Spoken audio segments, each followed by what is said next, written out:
వారణాసి. ఈ movie trailer చూసినా ప్రతి ఒక్కరికి చాలా నచ్చే ఉంటుంది. ఇందులో మన మహేష్ బాబు ఫ్యాన్స్కి మరీ ముఖ్యంగా చెప్పాలి అంటే వాళ్ళకొక ఫీస్ట్ అనే చెప్పాలి. ఇందులో మహేష్ బాబు గారికి సంబంధించి ఎన్నో అడ్వెంచరస్ సీన్స్ కూడా ఉన్నాయి. రామాయణానికి సంబంధించి ఎన్నో డీటెయిల్స్ కూడా ఇక్కడ ఉన్నాయి. అయితే ఈ మూవీ ఎప్పుడెప్పుడు రిలీజ్ అవుతుందా అని చాలామంది ఈగర్గా వెయిట్ చేస్తూ ఉన్నారు అనే సంగతి కూడా నాకు తెలుసు. బట్ ఈ ట్రైలర్ని బేస్ చేసుకొని ఒక కామిక్ అనేది రెడీ చేశాము. ట్రైలర్లో కనబడిన సీన్స్ అన్నిటిని కూడా ఇంటర్లింక్ చేసుకొని ఈ కామిక్ అనేది రెడీ చేయడం జరిగింది. ఈ స్టోరీ అనేది చాలా బాగుంటుంది. సో వీడియో ఎక్కడ స్కిప్ చేయకుండా పూర్తిగా చూడండి. అప్పుడే మీకు స్టోరీ అనేది స్టార్టింగ్ నుండి అర్థమవుతుంది. అండ్ అలాగే ఎవరైతే మహేష్ బాబు ఫ్యాన్స్ ఉన్నారో వాళ్ళకి ఈ స్టోరీ ఒక ఫీస్ట్ అనే చెప్పాలి. ఎందుకంటే ఇందులో మన హీరో మాస్ మూమెంట్స్ చాలానే ఉన్నాయి. సో ఇక ఏమాత్రం ఆలస్యం చేయకుండా స్టోరీ అనేది స్టార్ట్ చేద్దాం. ఇప్పుడు మనం చూస్తున్నాం వారణాసి. వారణాసి వీధుల్లో ఒక నిండు గర్భిణి అయిన స్త్రీ నడుచుకుంటూ వెళ్తూ ఉంటుంది. అలా ఆమె గుడిమెట్లు ఎక్కుతూ ఉన్నప్పుడు పురిటి నొప్పులతో గుడిమెట్ల మీద పడిపోతుంది. ఇక అప్పుడే ఆమెకు ఒక బిడ్డ పుడతాడు. బిడ్డ పుట్టగానే ఆ తల్లి అక్కడికక్కడే మరణిస్తుంది. అప్పుడే అటుగా వస్తూ ఉన్న ఒక అఘోర ఈ పిల్లవాడిని చూస్తాడు. ఈ పిల్లవాడు ఏడుస్తూ ఉండడం చూసి ఆ పిల్లవాడిని చేతుల్లోకి తీసుకొని అక్కడే ఉన్న శివుని విగ్రహం దగ్గరికి తీసుకువెళ్ళి ఇలా అంటున్నాడు, స్వామి, ఈ పిల్లవాడు నీ అంశతో పుట్టాడు. ఇతను మహర్జాతకుడు అవుతాడు. ఇక నుండి ఈ పిల్లవాడి బాధ్యతంతా నీదే. వీడికి తల్లి, తండ్రి, గురువు, దైవం మొత్తం నీవే అని చెప్తాడు. అలా 10 సంవత్సరాలు గడిచిపోతుంది. ఒక పిల్లవాడు వీధుల్లో పరిగెడుతూ ఉంటాడు. అండ్ అలాగే అతని వెనకాల ఎవరో వెంబడిస్తూ ఉంటారు. అలా పారిపోతూ ఉన్న ఆ పిల్లవాడిని ఒక ప్రొఫెసర్ కాపాడతాడు. ఇతని పేరు ప్రొఫెసర్ రావు. ప్రొఫెసర్ రావు ఆ పిల్లవాడిని చూసి వాళ్ళంతా నిన్ను ఎందుకు తరుముతున్నారు, అసలు నువ్వేం చేసావు అని అడుగుతాడు. అందుకు ఆ పిల్లవాడు ఇలా చెప్తాడు, నా పేరు శివ. నేను ఈ వారణాసిలోనే తిరుగుతూ ఉంటాను. నాకంటూ ఎవ్వరూ లేరు. వాళ్ళంతా కూడా చాలా చెడ్డవాళ్ళు. నేను అటుగా వస్తూ ఉన్నప్పుడు వాళ్ళంతా కూడా ఒక అమ్మాయిని ఏడిపిస్తూ ఉన్నారు. ఇక అందుకనే నాకు అక్కడ కనబడిన రాయితో నేను వాళ్ళ తల మీద కొట్టాను. ఇక అందుకనే వాళ్ళంతా ఆ అమ్మాయిని వదిలి నన్ను పట్టుకోవాలి అని ప్రయత్నిస్తున్నారు. నేను వాళ్ళ నుండి పారిపోతూ వస్తూ ఉన్నాను. ఇక అప్పుడే మీరు నన్ను కాపాడారు అని చెప్తాడు. ప్రొఫెసర్ రావు అది విని చాలా సంతోషిస్తాడు. నా పేరు ప్రొఫెసర్ రావు, నువ్వు నాతో పాటు వస్తావా? నీకు తిండి పెట్టి నేను చదివిస్తాను అని చెప్తాడు. అందుకు శివ కూడా చాలా సంతోషంగా ఒప్పుకుంటాడు. అయితే ఈ ప్రొఫెసర్ రావు ఒక పురాతన వస్తు పరిశోధకుడు. అలా శివ ఆ ప్రొఫెసర్తో పాటు వెళ్ళిపోతాడు. అలా 15 సంవత్సరాలు గడిచిపోతాయి. ఇప్పుడు శివ పెరిగి పెద్దవాడయ్యాడు. శివ కూడా ప్రొఫెసర్ రావు లాగానే పురాతన పరిశోధకుడిగా మారతాడు. అతనుకు మిస్టరీస్ ఛేదించడం అంటే చాలా ఇష్టం. ప్రొఫెసర్ రావు దగ్గర అన్ని విషయాలు నేర్చుకున్నాడు. ఎవరూ కనిపెట్టలేని ఎన్నో మిస్టీరియస్ ప్రదేశాలు తిరిగాడు. అండ్ అలాగే అక్కడ ఎన్నో విషయాలను కూడా కనుక్కున్నాడు. ఎన్నో రహస్యాలను కూడా ఛేదించాడు మన శివ. అంతేకాకుండా శివకి శివుడు అంటే చాలా భక్తి. వారణాసి చుట్టుపక్కలే ఎన్నో విషయాలను కూడా శివ కనిపెట్టాడు. ఎన్నో మిస్టీరియస్ ప్రదేశాలని, ఎన్నో రహస్యాలను కూడా కనిపెట్టాడు. అండ్ అలాగే శివకు చిన్నప్పటి నుండి రహస్య పుస్తకాలు, పురాతన గ్రంథాలు చదవడం అంటే చాలా ఇష్టం. ఈ ప్రాసెస్లోనే వారణాసికి సంబంధించి ఎన్నో విషయాలు చదివాడు. ఎన్నో తాళపత్రాలను కూడా చదివాడు. ఇలా ఉండగా శివ ఒక పురాతన గుహలో పరిశోధన చేస్తూ ఉన్నప్పుడు అతనికి ఒక పెట్టె దొరుకుతుంది. ఆ పెట్టె చూడడానికి చాలా విచిత్రంగా కనబడుతుంది. ఎంతో కాలం నుండి మట్టిలో ఉన్నా కూడా ఆ పెట్టె చెక్కు చెదరలేదు. అది చూడగానే శివకు ఎందుకో ఆశ్చర్యం కలుగుతుంది. వెంటనే ఆ పెట్టెను తీసుకొని ప్రొఫెసర్ రావు దగ్గరికి వెళ్తాడు. ప్రొఫెసర్ రావు అండ్ అలాగే శివ ఆ పెట్టెను ఎలాగో ఓపెన్ చేసి అందులో ఉన్న వస్తువును చూసి ఆశ్చర్యపోతారు. ఎందుకంటే ఆ పెట్టె లోపల ఒక తాళపత్రం ఉంటుంది. ప్రొఫెసర్ రావు అలాగే శివ ఆ తాళపత్రాన్ని ఓపెన్ చేసి చదవాలి అని ప్రయత్నిస్తారు. బట్ అందులో ఏముంది అనేది వాళ్ళకి అస్సలు అర్థం కాదు. ఎందుకంటే అందులో ఉన్న లిపి అనేది చాలా విచిత్రంగా ఉంది. ఎప్పుడూ కూడా వాళ్ళు అటువంటి అక్షరాలను చూడనే లేదు. మరోవైపు ప్రొఫెసర్ రావు, శివ ఇద్దరూ కలిసి ఆ తాళపత్రాన్ని డీకోడ్ చేయడానికి ట్రై చేస్తారు. కానీ వాళ్ళకి ఎలాంటి విషయం కూడా తెలీదు. అలా ఆ తాళపత్రాన్ని ఎన్నోసార్లు పరిశోధన చేసిన తర్వాత వాళ్ళకంటూ ఒక విషయం అర్థమవుతుంది. ఇది ఒక పురాతన తాళపత్రం. సాక్షాత్తు హనుమంతుడు రాసిన తాళపత్రం ఇది. ఇందులో సంజీవిని ద్రవానికి సంబంధించి ఏదో ఒక రహస్యం ఉంది అని అర్థమవుతుంది. త్రేతాయుగంలో రామరావణ యుద్ధం జరిగింది. ఆ సమయంలోనే ఇంద్రజిత్ ప్రయోగించిన బాణం దాటికి లక్ష్మణుడితో పాటు సమస్త వానర సైన్యం మూర్చపోతారు.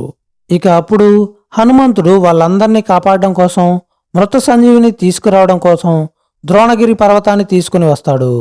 ఇక ఆ తర్వాత మృత సంజీవిని సహాయంతో అక్కడుండే సమస్త వానర సైన్యానికి, లక్ష్మణుడికి తిరిగి ప్రాణం పోస్తారు. ఈ సమయంలోనే కొంత సంజీవిని ద్రవం మిగిలిపోతుంది. ఈ సమయంలోనే శ్రీరాముడు హనుమకు ఆ సంజీవిని ద్రవాన్ని ఇచ్చి ఇలా చెప్తాడు, హనుమ, రానున్న కాలంలో ఈ సంజీవిని ద్రవం గురించి ఎవరికైనా తెలిస్తే అత్యంత ప్రమాదాలు జరిగే అవకాశాలున్నాయి. ఈ సంజీవిని ద్రవం కోసం ఎన్నో ఘోరాలు జరుగుతాయి. కాబట్టి ఇటువంటి సంజీవిని ద్రవం ఎవ్వరికంటా పడకుండా చాలా సురక్షితంగా ఉంచు. ఈ బాధ్యతను నీకు అప్పగిస్తున్నాను. ఎవరైతే అర్హులుంటారో ఈ ద్రవం వారికి మాత్రమే దక్కేటట్టు దీన్ని భద్రపరచు అని చెప్తాడు. ఆ సంజీవిని ద్రవాన్ని హనుమ ఎక్కడో దాచాడు. అయితే ఆ సంజీవిని ద్రవాన్ని తెలిపే ఆనవాలు ఈ తాళపత్రంలో కనబడుతున్నాయి. ఇకప్పుడు ప్రొఫెసర్ రావు శివ వైపు చూసి ఇలా అంటున్నాడు, చూడు శివ, ఈ తాళపత్రం మనకు దొరికినట్టు ఎవ్వరికీ తెలియకూడదు. ఎందుకంటే ఈ తాళపత్రంలో ఎన్నో రహస్యాలున్నాయి. ఇందులో మృత సంజీవిని గురించి కూడా ఉంది. కాబట్టి దీని గురించి ఎవరికైనా తెలిస్తే మనం ప్రమాదంలో పడే అవకాశాలున్నాయి. కాబట్టి ఈ తాళపత్రాన్ని ఎవరికంటా పడకుండా సురక్షితంగా ఉంచు అని చెప్తాడు. మరోవైపు మనం చూస్తున్నాం కుంభా సీక్రెట్ ఆర్గనైజేషన్. ఇక్కడ ఒక వ్యక్తి వీల్చైర్లో కూర్చొని ఉన్నాడు. ఇతనికి చేతులు కాళ్ళు ఏవీ పనిచేయవు. టోటల్ బాడీ అంతా కూడా ప్యారలైజ్ అయిపోయి ఉంటుంది. కేవలం తన హెడ్ మాత్రమే కదిలించగలడు. అండ్ ఇతనే మన స్టోరీ విలన్. ఇతని పేరు కుంభా. ఇతను పుట్టుకతోనే అవుటివాళ్లా పుట్టుంటాడు. బట్ ఇతని మైండ్ పవర్ అనేది చాలా ఎక్కువ. ప్రపంచంలోనే అతిపెద్ద ధనవంతుల్లో ఇతను కూడా ఒకడు. ఇతనికంటూ సీక్రెట్గా పనిచేయడానికి కుంభా సీక్రెట్ ఆర్గనైజేషన్ అనే సంస్థను కూడా నడుపుతున్నాడు. ఈ సంస్థ చాలా పవర్ఫుల్. ఇతనికి ఎంతో కాలం నుండి తన అవిటితనాన్ని పోగొట్టుకోవాలి అనే కోరుకుంటుంది. అందుకనే తన అవిటితనాన్ని పోగొట్టుకోవడానికి ఎన్నో రీసెర్చ్లు చేస్తాడు. నిజం చెప్పాలి అంటే ఇతన్ని ఒక మానవ మేధావి అని పిలవచ్చు.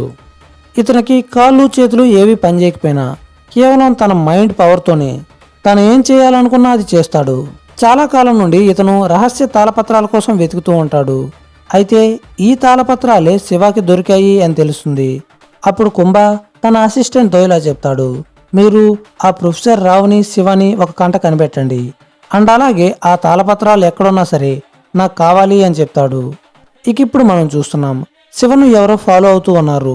మరోవైపు ప్రొఫెసర్ రావుని ఎవరో కిడ్నాప్ చేశారు. అలా కిడ్నాప్ చేసి ప్రొఫెసర్ రావును దేని గురించో ఎంక్వైరీ చేస్తున్నారు. బట్ ప్రొఫెసర్ రావు వాళ్లకు ఏమీ చెప్పకపోవడంతో ప్రొఫెసర్ రావుని చంపేస్తారు. అయితే శివకి ప్రొఫెసర్ రావు చనిపోయాడు అనే విషయం తెలుస్తుంది. అండ్ అలాగే ప్రొఫెసర్ రావుది సాధారణ మరణం కాదు అని, అతన్ని ఎవరో చంపేశారు అని తెలుస్తుంది. అందుకోసమే ప్రొఫెసర్ రావు ఎక్కడైతే చనిపోయాడో ఆ ప్లేస్కి వెళ్ళి శివ మొత్తం వెతుకుతూ ఉంటాడు. ఇక అప్పుడే శివకు ఒక ఫోన్ దొరుకుతుంది. ఆ ఫోన్ని ఓపెన్ చేసి చూడగా అది ప్రొఫెసర్ రావుకు సంబంధించిన ఫోన్ అని తెలుస్తుంది. అండ్ అలాగే అక్కడ ఒక సీక్రెట్ ఫోల్డర్లో కుంభా సీక్రెట్ ఆర్గనైజేషన్ అని ఉంటుంది. దీనిపై శివ కొంచెం ఇన్వెస్టిగేట్ చేయగా ప్రొఫెసర్ రావు చావుకి ఈ కుంభా సీక్రెట్ ఆర్గనైజేషన్కి ఏదో సంబంధం ఉందని, అండ్ అలాగే తను ఫాలో అవుతూ ఉన్న వాళ్ళు కూడా ఈ సంస్థకి సంబంధించిన వాళ్ళే అని తెలుస్తుంది. ఇక అందుకనే శివ చాలా సీక్రెట్గా ఈ కుంభా సీక్రెట్ ఆర్గనైజేషన్ లోపలికి ప్రవేశిస్తాడు. అలా వెళ్ళగానే అక్కడుండే సిస్టమ్స్లో డేటా మొత్తం కూడా కలెక్ట్ చేయడానికి ట్రై చేస్తూ ఉంటాడు. ఈ ప్రాసెస్లోనే శివకు ఒక ఇన్ఫర్మేషన్ అనేది తెలుస్తుంది. ఏదో ఒక ఆస్ట్రాయిడ్ అనేది భూమి మీదకి చాలా వేగంగా దూసుకొని వస్తుంది అని, అండ్ అలాగే ఆ ఆస్ట్రాయిడ్ అనేది ఎగ్జాక్ట్గా వారణాసిలో పడబోతుంది అని తెలుస్తుంది. మరోవైపు శివ లోపల చేస్తూ ఉన్నదంతా కూడా ఒక సీసీ ఫుటేజ్ ద్వారా కుంభా దాన్ని చూస్తూ ఉంటాడు. ఇప్పుడు శివ ముందర ఒక ప్రొజెక్టర్ అనేది ఆన్ అవుతుంది. అందులో కుంభా కనబడతాడు. ఇప్పుడు కుంభా శివ వైపు చూసి ఇలా అంటున్నాడు, చూడు శివ, నీకు నేనెవరో తెలియకపోవచ్చు. అయితే నువ్వు మీ ప్రొఫెసర్ రావు గురించి నాకు బాగా తెలుసు. అండ్ అలాగే నువ్వు ఇప్పుడు ఒక వీడియో అనేది చూసావు కదా, ఒక ఆస్ట్రాయిడ్ అనేది అత్యంత వేగంగా వారణాసి వైపు దూసుకొని వస్తూ ఉంది. రానున్న కాలంలో ఈ ఆస్ట్రాయిడ్ మూలాన వారణాసిలో ఎన్నో మార్పులు జరగబోతున్నాయి. అండ్ అలాగే ఎంతోమంది ప్రాణాలు కూడా కోల్పోతారు. సరే, అది అలా ఉంచుదాం. ముందు నాకు నీ దగ్గరున్న తాళపత్రాలు కావాలి. ఇక అందుకనే నేను నువ్వు ఇక్కడికి వచ్చేలా చేశాను. నీకు దొరికిన మొబైల్లో కుంభా సీక్రెట్ ఆర్గనైజేషన్ అనే ఫోల్డర్ అనేది నేనే క్రియేట్ చేశాను. ఆ మొబైల్ అక్కడ ఉండేలా నేనే చేశాను అని చెప్తాడు. అది విని శివ ఆశ్చర్యపోతూ, అసలు నువ్వెవరో కూడా నాకు తెలీదు. అయినా కూడా నాతో నీకేం పని? ప్రొఫెసర్ రావు మరణానికి నీకు సంబంధం ఏంటి అని అడుగుతాడు. అందుకు కుంభ నవ్వుతూ, చూడు శివ, నీకు వాటన్నిటి గురించి తర్వాత డీటెయిల్గా ఎక్స్ప్లెయిన్ చేస్తాను. ముందు నాకు నీ దగ్గరున్న తాళపత్రాలు అండ్ అలాగే నీ జీవితంలోని కొంత విలువైన సమయం నాకు కావాలి అని అంటాడు. అది విని శివ ఆశ్చర్యపోతూ, అసలు నువ్వెవరో కూడా నాకు తెలీదు. అలాంటి నీకు నేనెందుకు హెల్ప్ చేయాలి? నీకసలు ఆ తాళపత్రాల గురించి ఎలా తెలిసింది? అసలు నువ్వెవరు అని అడుగుతాడు. అందుకు కుంభ ఇలా అంటున్నాడు, చూడు శివ, వాటన్నిటి గురించి నీకు తర్వాత తెలుస్తుంది. అయితే ముందు ఈ వీడియో చూడు అంటాడు. శివ ఆ వీడియో చూడగా అందులో కొంతమంది పిల్లలను బంధించుంటారు. చూడు శివ, ఈ పిల్లలెవరో నీకు తెలుసు కదా. వీళ్ళంతా కూడా నీకు ఎంతో ఇష్టమైన వాళ్ళు. చూడు శివ, ముందు నాకు నీ దగ్గర ఉన్న తాళపత్రాలు కావాలి అండ్ అలాగే నీ హెల్ప్ కూడా కావాలి.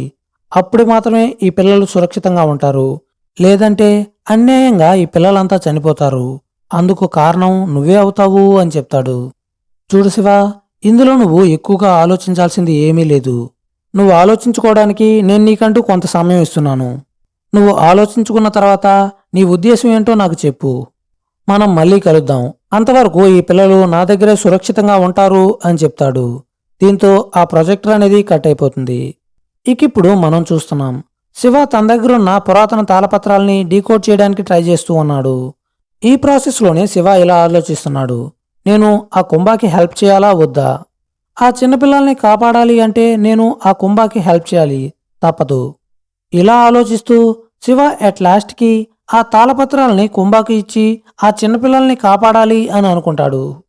ఇక ఆ తర్వాత ఏమైంది అనేది మనం నెక్స్ట్ ఎపిసోడ్లో తెలుసుకుందాం.